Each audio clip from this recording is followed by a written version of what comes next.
আসসালামু আলাইকুম দর্শক, কেমন আছেন? আশা করি সকলে ভালো আছেন। তো আজকে যে ছবিটা নিয়ে আসলাম সেটা হলো শাকিব খানের এই রোজার ঈদে মুক্তি পাবে প্রিন্স ছবি।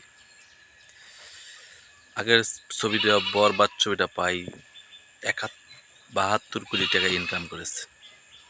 তো এবার রোজার ঈদে এই ছবিটা সারা বিশ্ব কাঁপাবে। শাকিব খানের প্রতিটা ছবি হিট হয়, কারণ বাংলাদেশে 1 নম্বর বর্তমান হিরো হলো শাকিব খান।